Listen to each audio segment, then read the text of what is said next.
Shri Balaji tractors and Motors मध्ये कोणताही tractor खरेदी करा आणि मिळवा हमखास बक्षीस। तर मग विचार कसला करताय, आजच आपला ट्रॅक्टर घरी आणा। आमचा पत्ता पुणे नाशिक हायवे, कुकडी कॉलनी, नारायणगाव, तालुका जुन्नर, जिल्हा पुणे।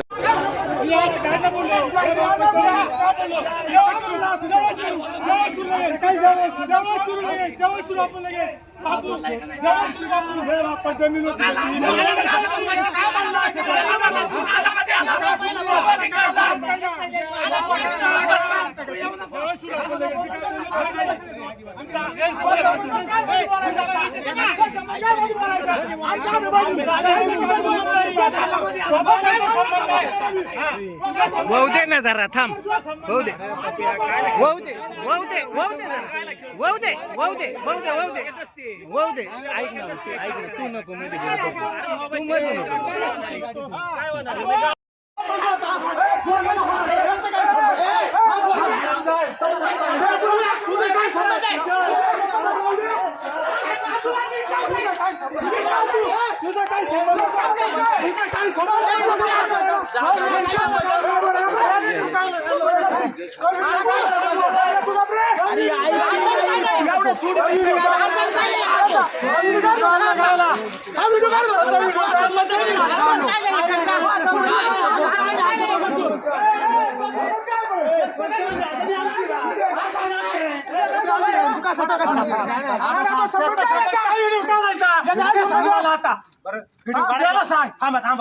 काल संध्याकाळी 8 वाजता मी शिंगवेच्या स्टँडमध्ये बसलेलो असताना गावची घाटानिमित्त गावची 2 दिवसाच्या वर यात्रा आहे, त्यामध्ये बैलघाटाच्या संदर्भामध्ये काही लोकांची स्टँडला मीटिंग चालू होती।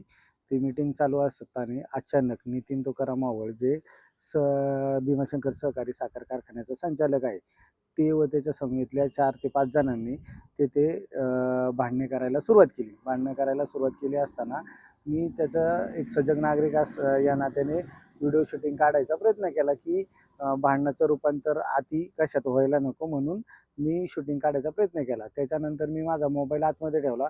जास्त भांडणं व्हायला लागली म्हणून मी सोडवायच्या भूमिकेमध्ये मध्ये पडलो। मध्ये पडल्यानंतर मला काही समजलंच नाही। अचानक त्या 4 ते 5 जणांनी माझ्यावर प्राणघातक हल्ला केला। हल्ला केल्यानंतर त्यांनी 4 ते 5 जणांनी मला धरून एका टायमाला दोघा तिघांनी धरून हालचाल न करता दुसऱ्या दोघांनी मारायला सुरुवात केली। एकमेकांनी आळीपाळीने मला मारलं। मारल्यानंतर मी 112ला कॉल केला। 112ला कॉल केल्यानंतर 112ला कॉल केल्यावर पोलीस स्टेशनची गाडी आली आणि ही घटना 8 सव्वा 8च्या दरम्यान घडली। मी तिथून पुढे म्हणून पारगाव पोलीस स्टेशन हद्दीमध्ये आमचं गाव येत असल्यामुळे पारगाव पोलीस स्टेशन हद्दीमध्ये गेलो आणि मी जी घटना झाली ती तेथील जे PSI ड्युटीवर हजर होते ते PSI आणि ठाणे अंमलदार यांना मी सांगितलं। त्यांना सांगितलं असताना त्यांनी कच्च्या कागदावरती नावं लिहून घेतली। नावं लिहून घेतल्यानंतर ते मला म्हणायला लागले, तुम्ही व्हिडिओ फुटेज दाखवा, व्हिडिओ फुटेज दाखवा। तर मीच म्हणलं, साहेब व्हिडिओ फुटेज माझ्याकडे एकच आहे, दुसरं व्हिडिओ फुटेज नाही आहे। माझ्यावर हल्ला केला, आता मीच माझे सर्व पुरावे देऊ का? तुम्ही माझं काय ऐकून घेणार आहेत का नाही घेणार आहेत? तर साहेब मला बोलले की तुम्ही व्हिडिओ फुटेज दिल्याशिवाय मी काही गुन्हा दाखल करू शकत नाही। त्याच्यानंतर मी व्हिडिओ फुटेज मागवले। तिथील पत्रकाराकडे एकाकडे आहे ना व्हिडिओ फुटेज होते, त्याच्याकडून ते मागवल्यावर साहेबाला दोन्ही व्हिडिओ फुटेज सोडले। साहेबांना म्हटले, ह्या फुटेजमध्ये स्पष्टरित्या माझ्यावर 4 जणांनी हल्ला केला हे दिसतंय। दरम्यानच्या काळात माझ्या खिशामध्ये शुक्रवारी मी यात्रेनिमित्त कॅश काढली होती, तर ती कॅश माझ्या खिशामध्ये 28,000 अवेलेबल होती आणि माझी हातातली सोन्याची अंगठी ही पडली। मी साहेबांना सांगितलं, मारझोड करताना त्यांनी ती काढून घेतली। त्यांनी ऑलरेडी माझं शर्ट काढलं होतं, ते व्हिडिओमध्ये दिसत होतं की माझ्यावर हल्ला चाललेला आहे। त्यांनी मला म्हणजे गावामध्ये परत यावा नाही किंवा स्टँडला परत लोकांच्या समोर अपमान व्हावा या प्रकारे वर्तन केलं होतं।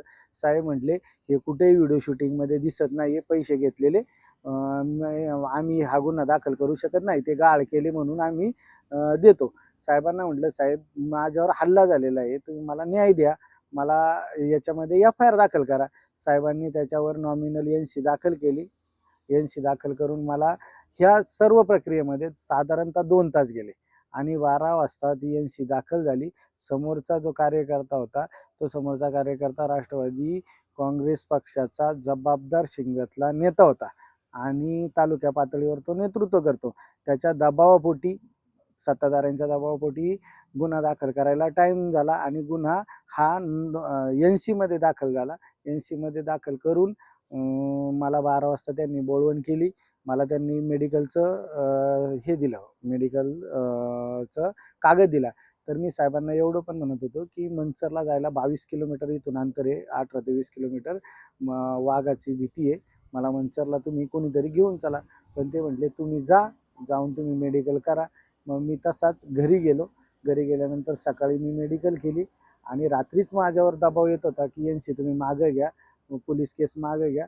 साहेबांनी त्यांना थोडंसं त्यांच्या बाजूचं फेवरचं हे केलं आणि मला काही न्याय दिला नाही. त्याच्या विरुद्ध आता मी DYSP ऑफिस आणि SP ऑफिस, मानव अधिकार आयोग आणि पोलिसांच्या विरुद्ध पोलीस प्राधिकरणमध्ये अर्ज दाखल करून मी न्याय घ्यायचा प्रयत्न करणार आहे आणि सदर संबंधित व्यक्तीवर प्रायव्हेट दाखल करून मी जास्तीत जास्त त्यांना शिक्षा याच्याकडून न्यायालयाकडून होईल याच्यासाठी मी प्रयत्न करणार आहे.